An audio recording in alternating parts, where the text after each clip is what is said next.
Hey everyone, it's Lexie. In today's video I'm going to be doing my review of Sapiens by Yuval Noah Harari. And so if you've been watching my channel for a while, you know like I've been really excited to pick this book up. And so I finally did, and I'm being a bit ambitious this month, so I was like, I'm going to pick this up. So yeah, if you've been watching my channel, like I said, I'm really excited for this. I double majored during my undergrad, and one of them was for anthropology. So this is like the anthro nerd in me is really excited about this book. So basically it chronicles how 100,000 years of like evolution of humans and how sapiens evolved basically just over the course of history, which I was like totally in for. So yeah, I ended up reading like the last like 300 pages in like one day. I was like, we had a snow day, and I also did like a video reading vlog, which is already live, so you can go and check that out when I'm reading this.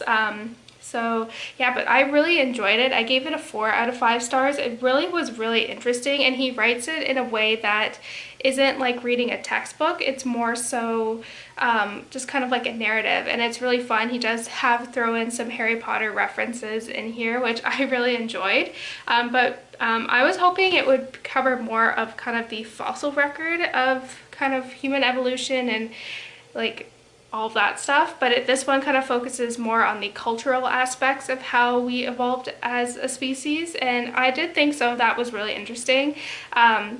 He does go, I think there were some aspects in here that were just like, it just kept going on and on. In particular, he goes into religion, but like almost so where it was just like too much, and it was excessive. So I found like I was like skimming through a lot of that stuff, and he uses a lot of examples that just kept going on, and it was just like, okay, I get it. You don't have to go into this much detail about religion. That was like my one like downside of it, and then I wish it was more kind of focusing on the fossil record, like I said. But overall, like I really enjoyed it. Some of the stuff in here is really interesting, and in particular just talking about how like a lot of like what our society is based upon isn't really, or just like things that are made up in the human mind and they don't exist, which I thought was interesting. And like how we associate importance to things that aren't necessarily like true, like don't physically exist outside of our mind and our social construct, which I thought was really interesting and an interesting way of putting it, especially like with the Olympics going on.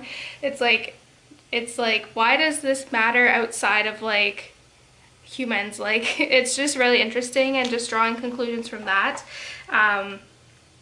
Yeah, it was just really interesting. And he also does kind of give you like where humans are going to be going in the future, which I thought was interesting, and that's what his new book is, Homo Deus, is about, which I got for Christmas, so hopefully I'll be reading it sometime this year. Another thing that's kind of like a con with this book that I didn't really enjoy as much is that he kind of focuses more on kind of like 1400 and onwards, like basically the dates that are AD, more so than kind of prehistoric times, which I really wish we kind of got more of like the older stuff in here. He does talk about more about like cultural stuff from like societies that are relatively like newer ones. So I wish we kind of went more further back in history, just kind of like between like Neanderthals and Homo sapiens and sorry, like Homo erectus and ergaster and all that. Like I wish it covered more of like that stuff when there were multiple kind of Homo species as well. But yeah, it kind of focuses more like modern times, I guess you can say. But that was like a downside, and for me at least, and just kind of how heavy it was on religion. So I don't know. But overall, despite all these kind of things that I was nitpicky about, I really enjoyed it. I think if you are interested in human, like kind of how humans evolved, I think this book will be very good for you, because it's not written like a textbook. It's more so like in a narrative, and it really kind of engages you and does examples that you can like understand. So I really like that. So yeah, I definitely recommend you pick this book up. It was really good. The anthro nerd in me was a bit critiquey about some of the stuff, but overall I really enjoyed it. That's it, guys. Thank you guys so much for watching. Let me know in the comments below if you've read this book and what you thought about it, or if you're interested in reading it, please let me know. So yeah, don't forget to give this video a thumbs up, and I will see you guys next time. Bye, guys.